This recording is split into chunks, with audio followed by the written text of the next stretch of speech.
You have a band, and so my question whether you go live or not, it's obsolete. You will. Do you have live concerts even solo, only with your synthesizers? Yes, I would like to play a concert, but it's difficult here in my country. There are not many people that listen to this kind of music, especially the sequencer-based music. But I already play concerts with my band, The Flow, where we play progressive and psychedelic rock. There are many people that like this kind of music, and so we play concerts with my band. I'm thinking in the future maybe doing some concerts here with my solo works. The only problem is I don't know, because I have to move my equipment to other venues, and that's a little bit cumbersome, Yeah, at least. Yes, I know. Maybe in the future. Okay. Sometime. Yeah. Thank you for the pictures you sent me, and I can imagine I would nearly say it's impossible to move at least a big part of it to a stage or something like that. Yes, it's you can move some synthesizers. You don't have to move everything. You can play with a few stuff. You don't have to be like Tangerine Dream and play everything. Sure. Have everything around you. Yeah. But there are ways. There are ways to present a concert, like playing with a few stuff. Yeah. But it's still something that I have to plan ahead for the future. I have to think about. One thing to let's say build a bridge back to VSTs or hardware. Last week I talked to an Argentinian musician, and when he goes on stage, he mainly works with VSTs. He has in his studio, he has all this equipment, what you can imagine. But when he goes on stage, he has 2, 3 hardware synths, no modulars, and the rest only VSTs, because he doesn't want to move all these things. That's a nice thing, but I don't feel very secure to play with VSTs, because you have to have a very good laptop. That's a problem. Very good laptop, because you don't want to have an accident during a live situation. To have the laptop stuck on you or something. And also, I don't know. I wouldn't play just with VSTs. I would like to have a hardware instrument in front of me, because it's a more immediate. The experience is better. Yeah, I understand. I play with just a laptop, Yeah. All right. But of course, it's easy to have a laptop with you. Maybe if you want to use something pre-recorded material, like for example a rhythm or something, a backup synthesizer. Yeah. Like it. Yeah. Well, somebody told me that's the reason why he bought, or they, it's a band, why they bought Apple, because you can get an Apple computer in any town and it will always be the same, and it's not possible with PC, but I work only with PC. Apple is too expensive for me. Okay. Yes, it's you can still find computers that are not very expensive, but it's still I don't feel very secure to play with with a laptop, with just a laptop. I would also like to have something like a hardware synthesizer with me.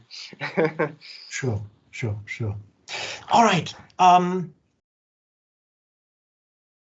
Let's say about at least 30%, a third of my watchers are people, sometimes younger, sometimes not that young, who are trying or thinking of changing their day job for making money, making ends meet by producing music. That's not that easy, and that's of course kind of risky.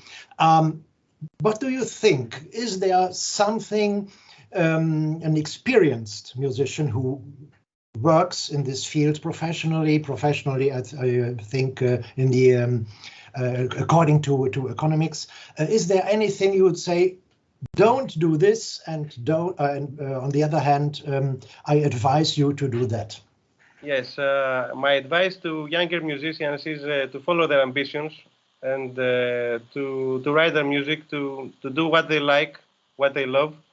But I'm not sure if it's good to follow this as a main profession, because nowadays it's very difficult to make money from just writing albums, for example. Mm. Surely you can make some money, but it's not a lot of money to make a living, you know. It's better to have another job. You can have a job like being a music teacher, for example. Yeah. If you like music, you can be a music teacher, or you can be a music engineering, to do mastering or mixing. Mm. But I don't think that it's a good thing to advise people to have their main job to be writing music, unless they are so much talented that they're going, for example, to Hollywood and like Vangelis, for example. I don't know. It's too risky to have a job like this. It's too much risk. But it's not that you have to stop writing music. You have to keep doing what you like and to follow your dream. And if you are very good at this, you can be successful in the future. Yeah. Well, so far I agree. I went the way as a little bit different. What do you think about additional work as sound designer or making soundtracks for adverts and yes, something like that? That is it's a very good thing to do something like this. I haven't tried it here in Greece because the situation here is very different from other countries. It's much more difficult to be involved in this kind of business. But I know people that have tried to do this, and it's a good job if you have connections in this environment, in this job environment. But I do not know because I haven't tried it. I know that I would like to do it. I would like also to make music for films. It's the same situation here in Greece, that it's not very easy here in my hometown in Patras. I wish I could travel all over the world and and meet other people and have many more experiences. I see. But I also like to write my own music because I like expressing myself through my albums, and sometimes I find this procedure to be like writing music for film. It's the same thing. It's like I have in my mind sometimes that the music I write is like a soundtrack or something. So it's very much thing. I see, but I have to warn you, making music for films is sometimes such a frustrating thing, because if you can realize 10% of your ideas against the 90% of the ideas of the director, then you are lucky. Yes. And it's a very tricky job, because you have to find the right person, the right people to agree with them. Yeah. These people have to agree with you. You know, it's very difficult. Yeah, it is. It is. Yes. Just a thing, talking about sound design. I slipped into sound design. Well, it was not really because I wanted it that much. It was just needed. I needed money. And but after a while, I found it's a very interesting thing on behalf of learning sound. Yeah.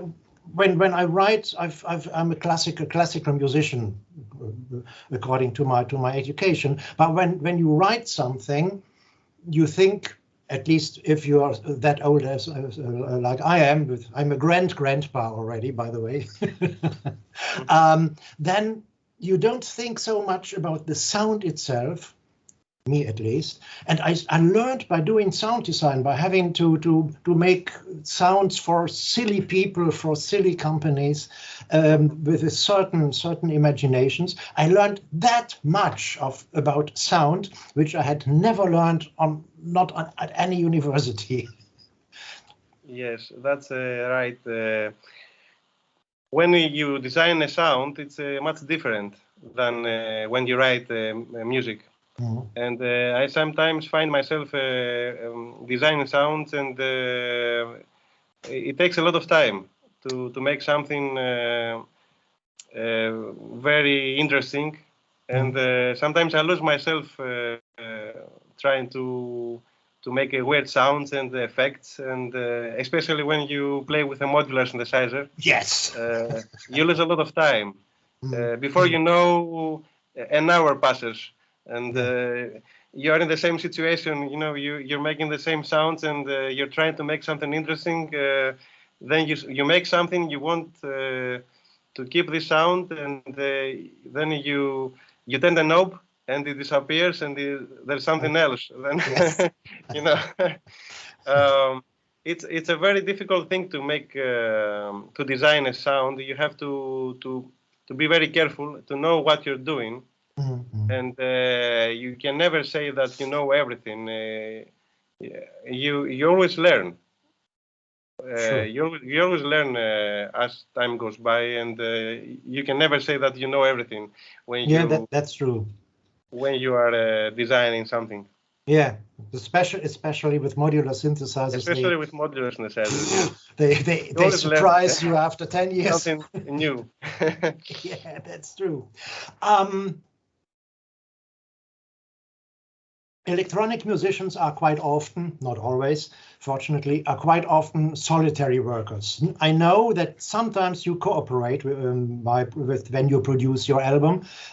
What's your relation to corporations? Do you have fixed partners where you say, hey, only with them, or what? Yes, that's a good question. I like working alone, but I also like collaborations. I have many albums that I collaborated with musicians from other countries. And first of all, I collaborated with Steve Hillman from England, Dusk. He's a musician. He writes for Syngate Records. I already wrote 2 albums with Dusk, and another 2 with Steve Hillman. And I also collaborated with a very nice musician from the Netherlands. His name is Romarium. We have made like 5 albums, and they're very good, I must say. And from that experience I have with other musicians, I can say that it's a very good thing to collaborate, because you learn a lot of different things. You learn to work with another person, and you learn different things from his culture, from his way of composing, and it's a good thing to play with other people. I find it's very nice. It's very artistic. Do you sometimes work together on the same piece, or contributes each of you to the same album only? Usually we exchange the music files through the internet. Okay. For example, Romarium, as I said, from the Netherlands, would send me a sequence, and I can, and then I improvise over the sequence, or vice versa. I send him a sequence and he's improvising.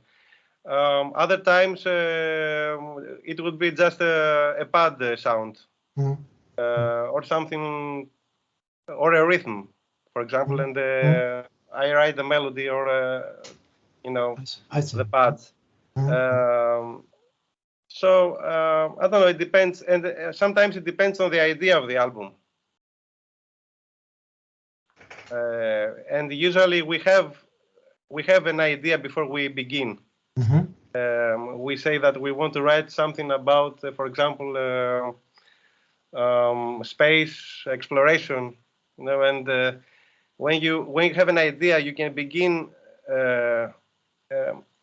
thinking about the sounds that you will design, and thinking about the sound that you're going to play for a track of this album. Yeah, I see. It's very helpful to have a concept before you begin something. It's very helpful because otherwise you get lost if you don't have something to think. Sure. Yeah, at least that happens with me. I don't know about other musicians, but it helps me a lot to have a concept before I begin something. Yeah, I think it's important. That's important. Well, yes. What about making music to literature? Let's say to poems or something like that. That's also a very nice idea. I was making music for a poem by Kavafis. Kavafis is a Greek poet. If you know him, he was very popular in Greece. He has many poems about Ithaca. Ithaca is an island in Greece. Yeah, I know. And the other very popular poems.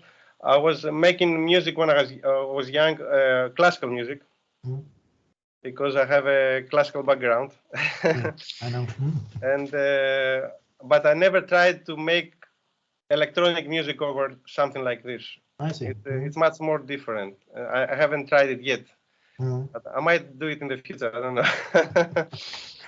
Yeah, I'm just working on a project like this. That's why. And the biggest problem I'm facing at the moment is, let's say, to let the poem live and not to cover it with the music. You have to take yourself back as the. Well, okay. Anyway, what are you working at the moment? Yes, right now. As you already know, I just finished my latest album, Lunar Monolith. Was published on Bandcamp, and super. you really, got it. Super. I was, I don't know. Right now, I'm taking a break for a couple of weeks, and later during April, I'm thinking of making another album. It's going to be about Mars. It's going to be called the Structures on Mars, because nice. I'm very much influenced by the pictures from NASA. All this literature coming from Mars. It's very weird when you see all these rocks and all these structures. Your imagination goes to stories, beyond our time. I see what you mean. So I'm thinking of writing this album because I already have some tracks that I have to finish, and later, I think it's on May. There's another album out on Singate Records. It's it's a collaboration again with Dusk. And that's pretty much. And I don't know. Usually in the summer, I don't do anything. I don't write because the summer is too hot here in Greece. It's not time for music. It's time for vacations. And usually when we come back on September and October, it's time for music. Then it's better for work. Yeah. Okay, great. Would you like to tell my watchers something personal about you, from you, some greetings or some things they should do or not do? What you want? First of all, I would like to thank you for inviting me here for this interview. It's my first time that I do something like this, and I'm very pleased to do all this to answer your questions, and I think I don't know what to say next. I think people should listen more to music. Listen to music and relax. Do not open the TV a lot, because when you open the TV, you see stuff like the war, for example, that we see nowadays, and we see stuff that it's not good for our health. So listen to music and relax, and go for a walk in the park, and have a nice time, and do not watch the news. They're not good for your health. Yeah. Okay, I have to say I have enjoyed our little talk as well a lot, and perhaps I'm quite sure it won't be the last time we talk together. Thank you very much. I really enjoyed our conversation, and I hope that we meet again in another interview or somewhere else. Yeah, perhaps eventually I'll send you some kind of music and say, hey, what about finishing it or something like that. Yeah, of course. You write the music as well?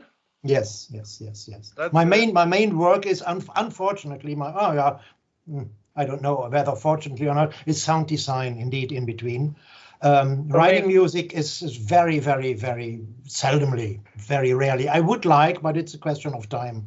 Well, I would be very interested to work with you, and maybe make an album or just a few tracks. Would be fun. It would be fun, yes. Have a great evening. Once again, thank you, Thaneco. Really thank you. Have a great evening. Enjoy your time and follow your own advice. Don't watch the news.